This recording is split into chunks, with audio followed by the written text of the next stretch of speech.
aku lakuin itu yang pertama ikhlas. Pasti susah yang baru itu harus benar-benar dimaksimalin pol-polan. Jadi ya kalau misalkan kita tuh rugi, apalagi kita itu rasanya sedih banget ya, pasti rasanya tuh sedih banget ya. Assalamualaikum warahmatullahi wabarakatuh. Kembali lagi sama aku Nia.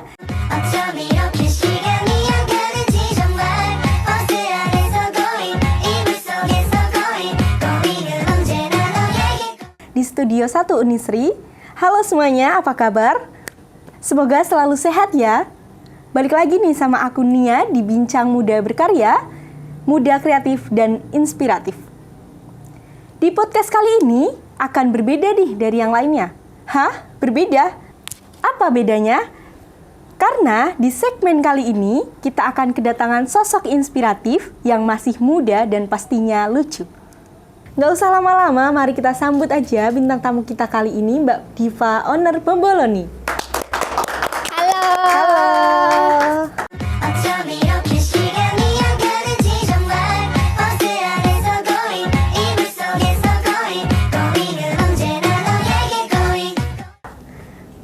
Apa kabar Mbak Diva? Baik, alhamdulillah. Kamu?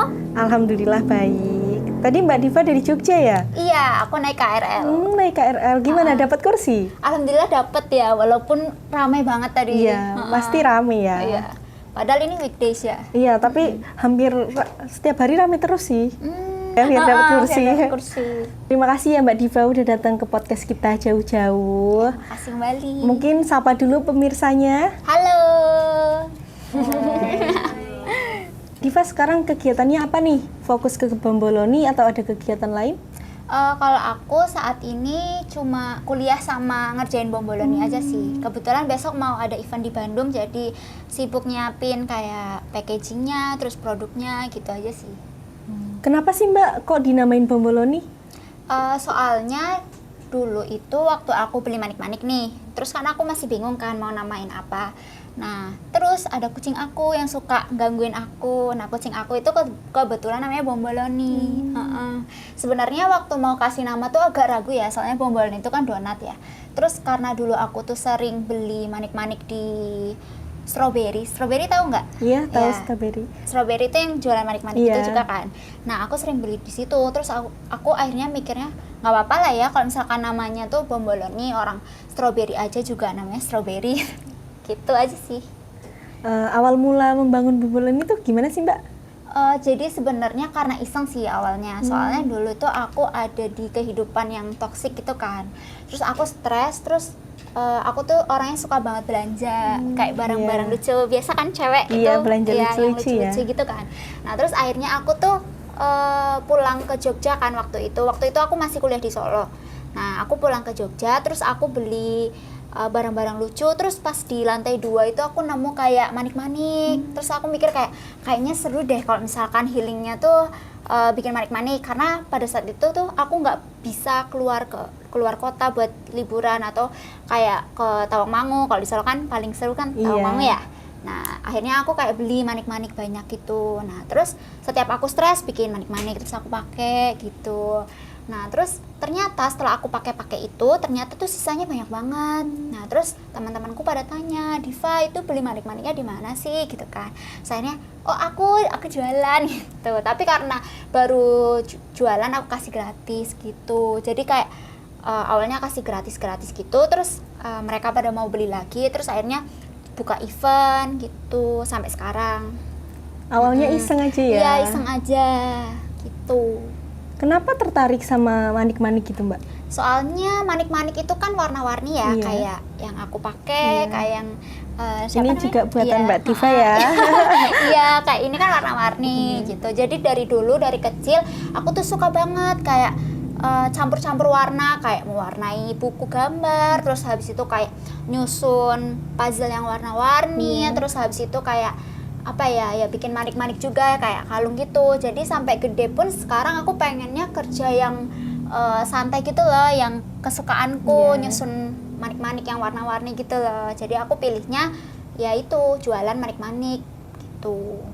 Gimana sih Mbak Diva cara menghadapi kegagalan dalam berbisnis? Kalau misal gagal itu kan, kalau di bisnis tuh kan ada banyak ya. Yang pertama itu ada gagal pertemanan, gagal rugi, terus ada gagal lagi kayak misalkan bikin produk tapi nggak jadi. Terus ada gagal kayak misalkan kita ikut, kalau misalkan di bisnis tuh kan ada yang namanya lomba proposal bisnis biar kita itu dapat dana usaha. Nah itu bisa juga gagal karena itu. Tapi kalau misalkan gagal yang karena rugi, itu pasti yang aku lakuin itu yang pertama ikhlas. Pasti susah ya kalau misalkan kita tuh rugi, apalagi kita itu ngumpulin uang tuh udah dari lama, pasti rasanya tuh sedih banget ya. Nah itu pasti yang pertama harus belajar ikhlas, walaupun nangis atau gimana, tapi yang pertama kuncinya ikhlas dulu. Terus habis itu setelah ikhlas selalu mikir kayak pasti nanti ada kok kesempatan-kesempatan baru buat aku, buat Bombolo nih.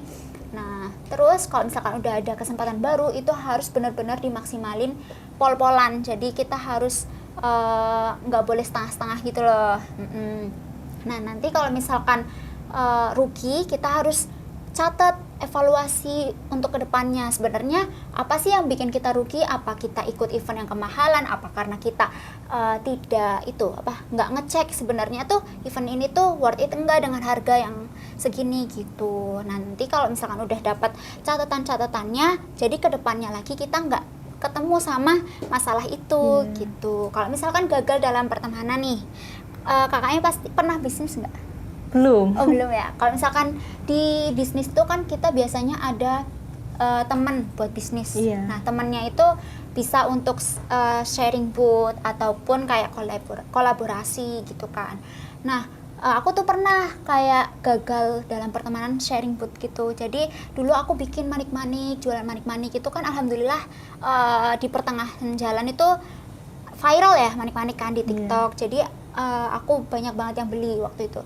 Terus temen satu boothku ini dia ngikutin juga. Sebenarnya nggak apa-apa ya kalau misalkan kita tuh jualan yang sama, asalkan kita itu fair gitu loh jualannya dengan harga yang tidak terlampau jauh gitu loh. Jadi maksudnya kamu juga menghargai aku juga nggak apa-apa banget loh kalau misalkan kamu itu ngikutin aku atau kita bisa maju bareng-bareng kok gitu. Tapi ternyata dia itu jualnya lebih murah.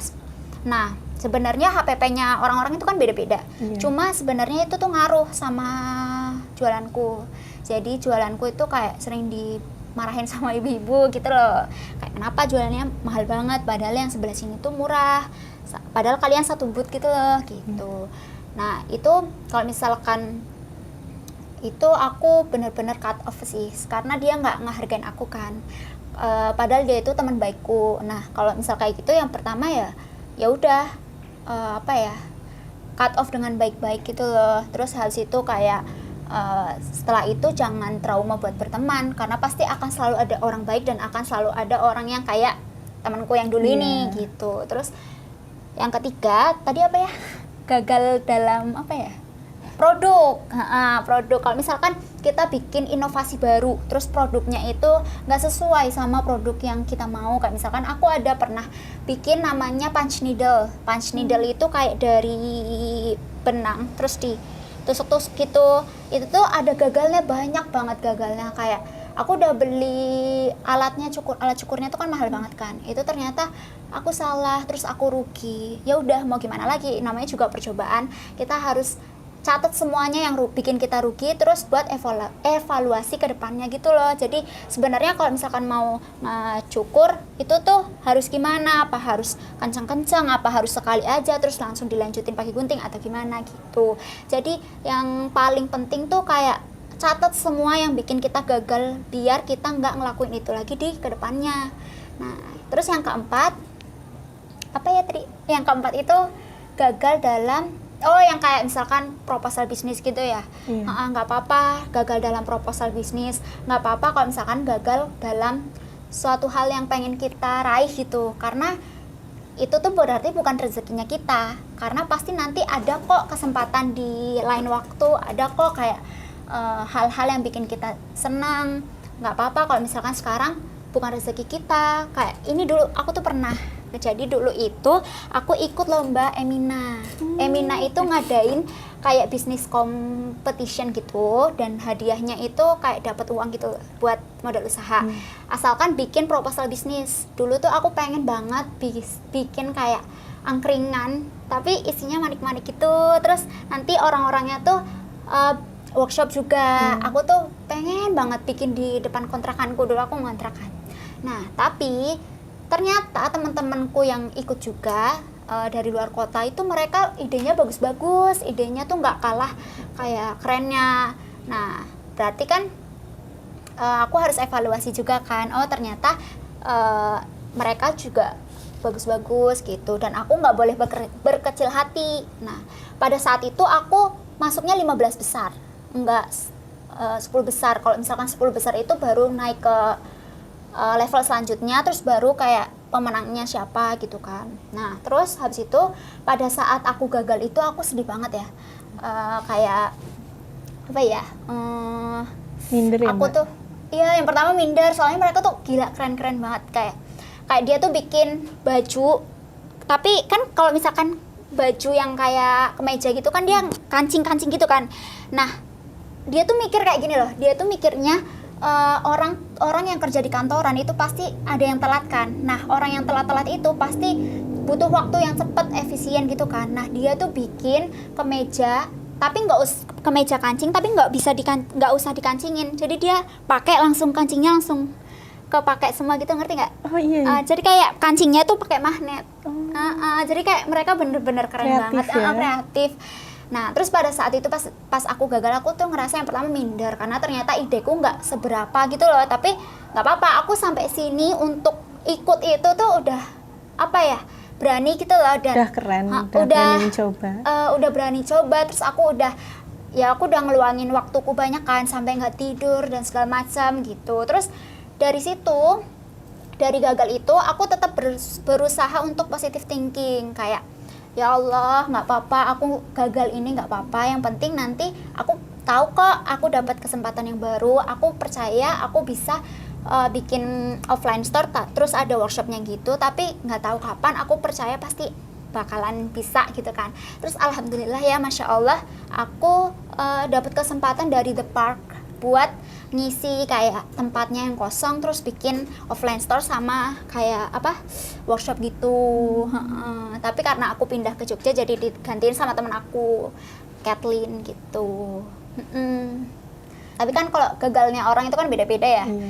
Mungkin ada yang lebih, maksudnya kayak cara ngatasinnya ada yang lebih dari aku atau gimana. Tapi kalau aku ngatasinnya kayak gitu sih, selalu berpositif thinking ke depannya tuh kayak gimana. Terus kalau misalkan gagal, kita tuh harus butuh support dari teman-teman, dari pacar gitu, Orang-orang terdekat ya. Kalau misalkan alhamdulillah teman-temanku itu support ya, kayak Mbak Welde, Kathleen, Blisoris, terus kayak pacarku, orang tuaku alhamdulillah itu support. Aku juga punya teman yang kayak dia nggak jualan handmade tapi dia support aku, namanya tuh Go Glasses gitu. Dia tuh benar-benar support, kayak misalkan aku rugi gitu, mereka nggak apa-apa, Fa, besok event selanjutnya kalau misalkan kamu belum bisa ikut, titip aja ke aku gitu, nggak usah bayar gitu. Seneng sih gitu. Support orang terdekat penting juga ya, Mbak. Penting banget, jadi harus pilih circle-nya kita juga.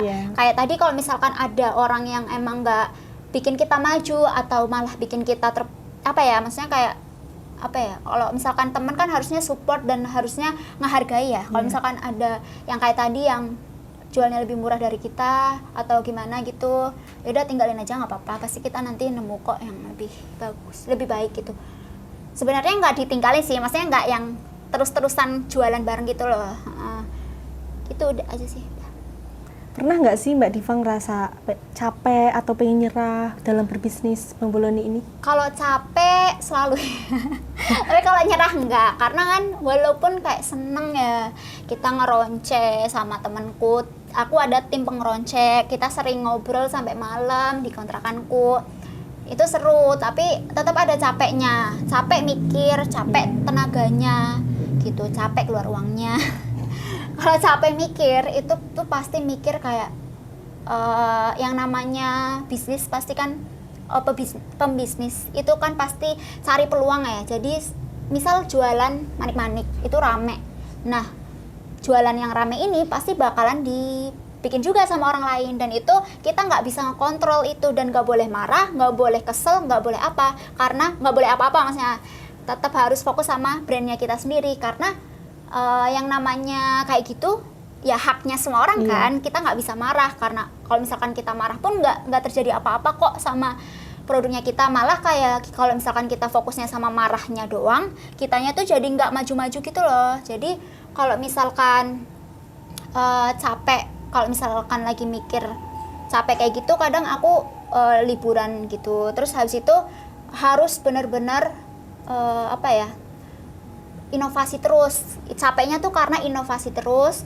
Terus tapi kadang tuh kalau misalkan inovasi nggak sesuai ekspektasi gitu loh, karena kan susah ya gitu. Itu sih paling capeknya itu. Kalau nyerah nggak pernah, karena alhamdulillah ya itu tadi temennya support gitu. Gitu aja sih. Nah, Mbak Diva ngatur waktu dalam kalau ada event bareng gitu?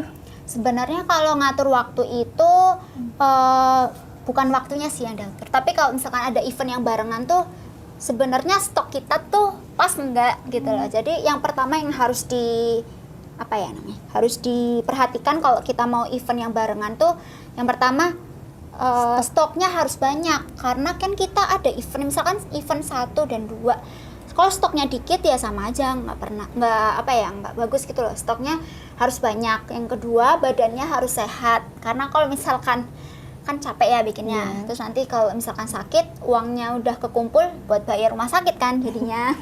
Terus habis itu yang ketiga harus ada SPG. Jadi sebenarnya kalau misal kayak gitu tuh harus ada SPG biar nggak keteteran gitu. SPG-nya juga harus yang baik, yang bagus gitu, yang jujur gitu. Itu aja sih kalau misalkan ada event yang bareng, karena misalkan sama kita harus neliti itu sebenarnya event yang 2 ini itu sebenarnya sama-sama worth it nggak sih kita ikutin. Tapi kalau misalkan yang satunya sepi, yang satunya ramai, kan kayak berarti kan rugi sebelah kan, tetap aja rugi hitungannya. Mending ikut satu tapi dia itu worth it banget dan stoknya tuh banyak banget gitu. Yang rame ya Mbak.